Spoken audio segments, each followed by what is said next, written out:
Good morning student. कल हमने आपकी जो ऑडियो भेजी थी उसमें एयर फ्रंट्स और एयर मासेस के बारे में डिस्कस किया था। एयर फ्रंट्स क्या होते हैं और एयर मासेस क्या होते हैं।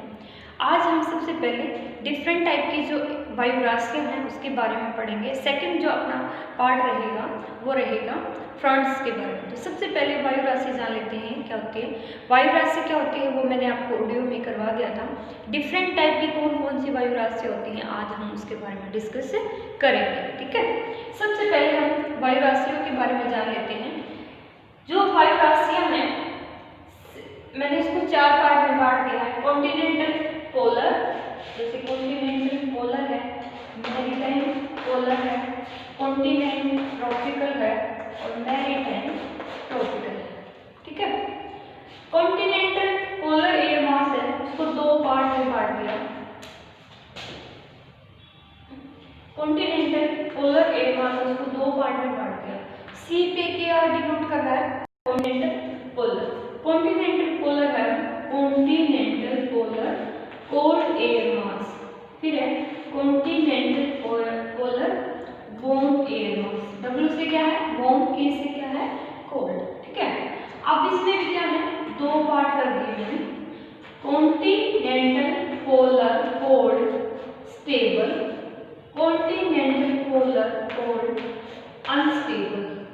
ठीक है, उसके बाद कॉन्टिनेंटल पोलर वार्म, उसके बाद हो जाएगा continental polar warm stable, continental polar warm unstable. ठीक है, सी से कॉन्टिनेंटल, पी से पोलर, के से कोल्ड, एस से stable. Continental polar cold unstable, जहाँ एस आता है वहाँ स्टेबल, जहाँ यू आता है अनस्टेबल, जहाँ के आता है कोल्ड, पी आता है पोलर, सी आता है कॉन्टिनेंटल। अब डब्ल्यू क्या डिनोट कर रहा है? वार्म। ठीक है, ऐसे मैरीटाइम पोलर है और मैरीटाइम में भी हमने क्या कर दिया? 2 ब्रांच में बांट दिया। एक है मैरीटाइम पोलर कोल्ड, एक है मैरीटाइम पोलर, ठीक है, वार्म। इसको भी 2 पार्ट में हमने बांटना है। फिर अपनी maritime polar cold stable, maritime polar cold unstable, maritime polar warm stable, maritime polar warm unstable. ठीक है, ऐसे ही पार्ट करना है सेम जो हमने ऊपर किया है। कंफ्यूज नहीं होना, सिर्फ आपको कॉन्टिनेंटल पोलर का पता होना चाहिए, मैरीटाइम पोलर का पता होना चाहिए।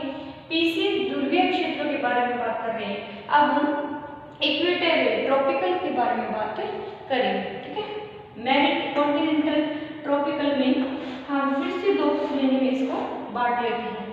Continental tropical cold, continental tropical warm, इसको भी 2 में बांट दिया।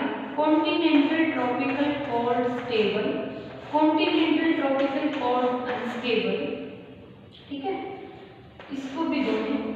Continental tropical warm stable, continental tropical warm unstable. फिर लास्ट क्या रहता था? मैरीटाइम। मैरीटाइम को भी हमें 2 में ऐसे ही डिवाइड करना है, जैसे मैरीटाइम ट्रॉपिकल, ठीक है, कोल्ड, मैरीटाइम ट्रॉपिकल वार्म। इसके भी 2 और इसके भी 2। Maritime tropical cold stable, maritime tropical cold unstable, maritime tropical warm stable, maritime tropical warm unstable. सबसे पहले हमने इसको 4 पार्ट में बांटा। 4 पार्ट में कौन से? एक तो ध्रुवीय और एक क्या है? भूमध्य रेखा वाले। ठीक है, तो ध्रुवीय को क्या बोलेंगे? ध्रुवीय को बोलेंगे ऊपर है जो पोलर, ठीक है, और जो भूमध्य रेखा में उनको बोलेंगे ट्रॉपिकल। तो जहाँ पे पी आ रहा है उसका मतलब क्या है? ध्रुवीय, और जहाँ भी टी आ रहा है उसका मतलब है भूमध्य रेखीय अक्षेत्र। अब सी क्या दिखा रहे हैं? कॉन्टिनेंटल। जो कॉन्टिनेंटल पे बने हैं वो सी द्वारा दिखाए जा रहे हैं, कॉन्टिनेंटल, ट्रॉपिकल, कॉन्टिनेंटल, वार्म। अब ये जो जितने भी हैं ये हैं continental polar, maritime polar, continental tropical और कॉन्टिनेंटल ट्रॉपिकल। सबसे पहले 4 अक्षर लिए मैंने, सबसे पहले लिया सी कॉन्टिनेंट, ठीक है, फिर लिया पी पोलर, तो कॉन्टिनेंटल पोलर। अब जो ध्रुवीय क्षेत्रों में हैं और महाद्वीपों में बनने वाले हैं उनको मैंने 2 श्रेणियों में बांट दिया, एक वार्म और एक कोल्ड, ठीक है। के से क्या दिखाया, कोल्ड, और डब्ल्यू से क्या दिखाया, वार्म। तो ध्रुवीय क्षेत्रों में कॉन्टिनेंटल पोलर, डब्ल्यू क्या था, वार्म, और क्या क्या था, कोल्ड। तो सी कॉन्टिनेंटल, पी पोलर और के कोल्ड।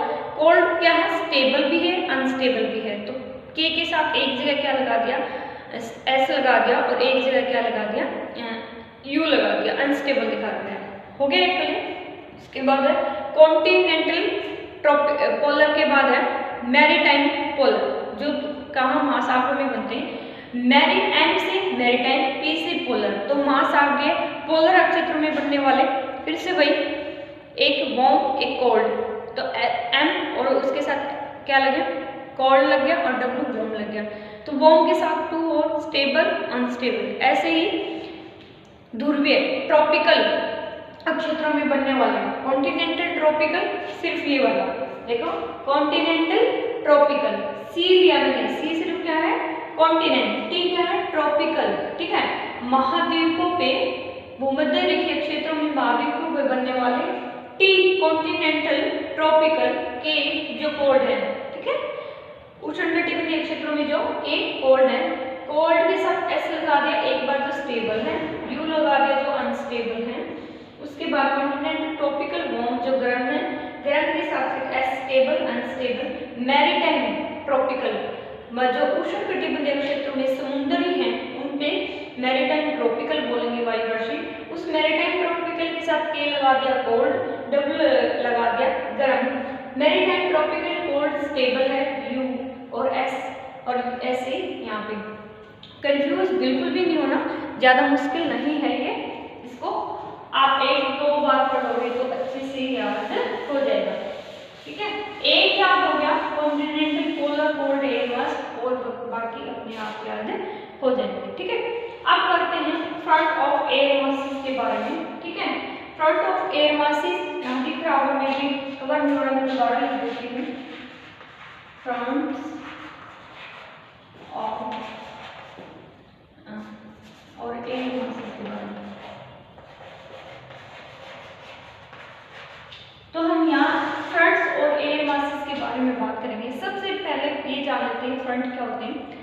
फ्रंट क्या होते हैं, एक तरफ से कोल्ड एयर मास आ रहा है और एक तरफ से वार्म एयर मास आ रहा है, दोनों एक दूसरे में मिक्सअप नहीं हो पाते, रेजिस्टेंट करते हैं। कोल्ड रेजिस्टेंट करता, फोर्स करता है वार्म की तरफ, और वार्म करता है इसकी तरफ, दोनों एक दूसरे में आत्मसात नहीं हो पा रहे, मिल नहीं पा रहे, जिसकी वजह से उन दोनों में क्या हो जाते हैं, फ्रंट्स बन जाते हैं। उसी को क्या कहते हैं, फ्रंट्स।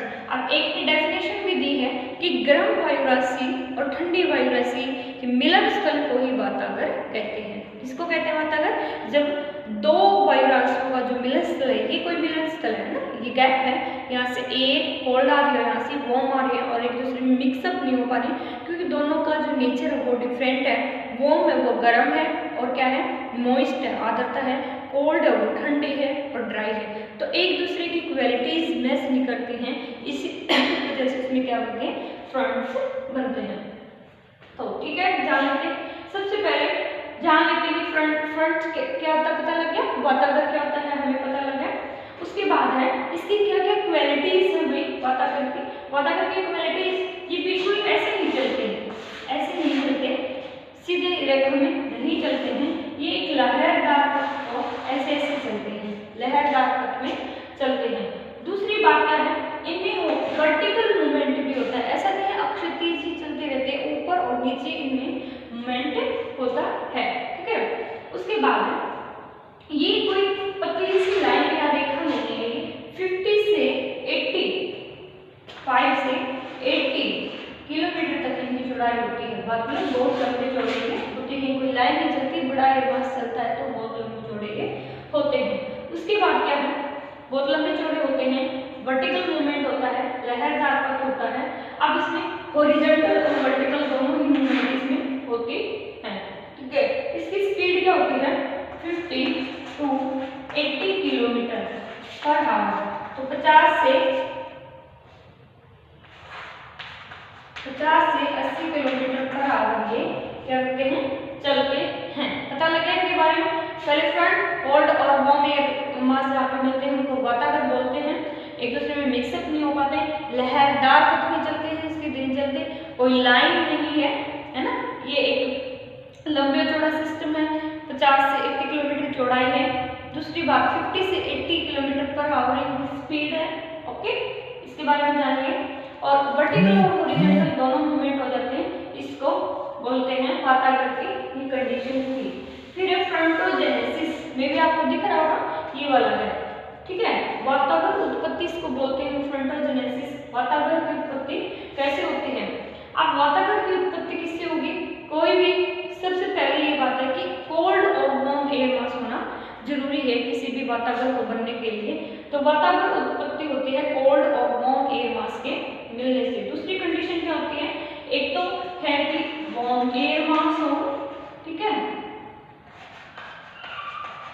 दूसरी है कोल्ड एयर मास हो, दोनों होने जरूरी है, क्योंकि दोनों ही कोल्ड या दोनों ही वार्म हो गए तो दोनों में सेम कंडीशन हो जाएंगे और एक दूसरे में मिक्सअप हो जाएंगे, उनमें गैप नहीं रहेगा और वहाँ पे वातावरण बिल्कुल भी नहीं बन सकता है। ठीक है, एक ये भी बात मैं ऊपर बताना भूल गई थी, जो फ्रंट होते हैं उनमें एक ना तो वो ऐसे होते हैं ना ऐसे होते हैं, ना तो बिल्कुल सीधे खड़े होते हैं ना बिल्कुल ऐसे, ऐसे बिल्कुल भी नहीं होते, उनके बीच में एक एंगल है, दिख रहा है ये डिस्क ऐसे, तो उनके बीच में एक एंगल होता है और जो जो हम पोलर एरिया की तरफ बढ़ते जाते हैं वो एंगल भी आपका बढ़ता जाता है। 1:1:25 से 100 तक इसमें एंगल पाया जाता है पोलर एरिया में। इक्वेटर एरिया में एंगल कम होता है। ठीक है, उसके बाद हाँ, कंडीशन के बारे में बात कर रहे थे, क्या होनी चाहिए? एक तो वार्म एयर मास होना चाहिए, एक कोल्ड एयर मास होना चाहिए। दूसरी सबसे इम्पोर्टेंट जो कंडीशन है वो क्या है कि उनमें एक स्पीड होनी चाहिए, है ना, गति होनी चाहिए, डायनामिक होना चाहिए। अगर वो स्टेबल है, एक दूसरे की तरफ मूव कर रहे हैं तो हो ही नहीं पाएगा। दूसरी चीज उसमें क्या होनी चाहिए? वर्ड ऐसे होने ये अच्छी चीज क्या होनी चाहिए? मूवमेंट होनी चाहिए, इधर से ये आना चाहिए, इधर से ये आना चाहिए। कन्वर्जेंस होना चाहिए। कन्वर्जेंस का मतलब दोनों का मिलना। क्या होना जरूरी है? कन्वर्जेंस होनी चाहिए, है ना। अब एक होता है कन्वर्जेंस और एक होता है डाइवर्जेंस। कन्वर्जेंस क्या होता है? दोनों का मिलना, और डाइवर्जेंस क्या होता है? दोनों का दूर की तरफ होना। ठीक है, ये होना इसमें जरूरी होता है। ये थी एक एयर मास की कंडीशन की, एयर मास में क्या होना चाहिए। फ्रंटोजेनेसिस इसको बोलते हैं। और फ्रंटोलाइसिस क्या होता है? जब एक वातावरण खत्म हो जाता है उसको फ्रंटोलाइसिस बोलते हैं। अब 4 तरह के फ्रंट होते हैं। एक उष्ण वातावरण होता है जिसको बोलते हैं वार्म फ्रंट, एक कोल्ड। पहले हम वार्म के बारे में जान लेते हैं। ये कोई वार्म एयर है और ये कोई कोल्ड एयर है। ठीक है, यहाँ से वार्म एयर आई और ये क्या है? ज्यादा स्पीड वाली है और ज्यादा फोर्स वाली है, ये आके ऊपर चढ़ जाती है इस कोल्ड एयर के, तो वो होता है वार्म एयर मास। यहाँ पे कोल्ड था, यहाँ पे वार्म था। वार्म ज्यादा बड़ा था और ज्यादा एक्टिव था, इसने कोल्ड को पीछे छोड़ दिया तो ये इसके ऊपर चला गया। ठीक है, ये इसके ऊपर चला गया तो ये क्या है? वार्म एयर मास बन गया। अब वार्म यहाँ पे वार्म हो गया।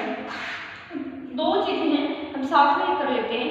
जब वार्म एयर मास होता है तो उसकी क्लाइमेटिक कंडीशन क्या होती है? जब वार्म एयर मास हो जाएगा तो उसमें सबसे पहले क्या बनते हैं? कपासी मेघ बनते हैं। कौन से बनते हैं? कपासी। फिर कपासी स्त्री मेघ बनते हैं। पढ़ा था ना सीरस क्लाउड के बारे में, कपासी मेघ बनेंगे। ठीक है, फिर कपासी के साथ स्त्री जोड़ दो, कपासी स्त्री मेघ बनेंगे। फिर उसके साथ निम्बस क्लाउड भी जोड़ दो, सीरस स्ट्रेटस निम्बस क्लाउड। ठीक है, serous स्ट्रेटस nimbus cloud.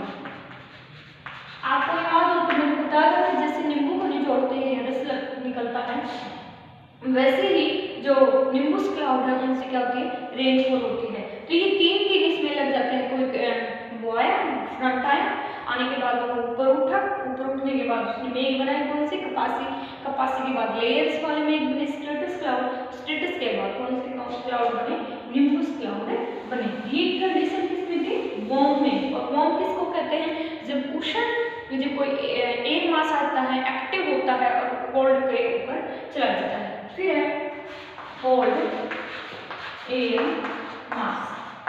Cold air mass क्या होता है, अब कोल्ड, ये कोल्ड है और ये वार्म है, बात इसमें सेम होती है, हमेशा ऊपर तो गर्म वायु ही रहेगी, लेकिन क्या है, ये एक्टिव होके इसको ऊपर उठा देता है। एक्टिव होने ज्यादा है, उसमें कोल्ड है, तो किसका नाम हुआ, किसने ऊपर उठाया, कोल्ड ने। अब इसमें तो रेनफॉल होती है, अच्छे से बारिश होती है, वो क्लाउड बनते हैं, क्लाउड इसमें भी बनते हैं, इसमें क्लाउड बनेंगे, रेनफॉल होगी, लेकिन कम टाइम के लिए होगी।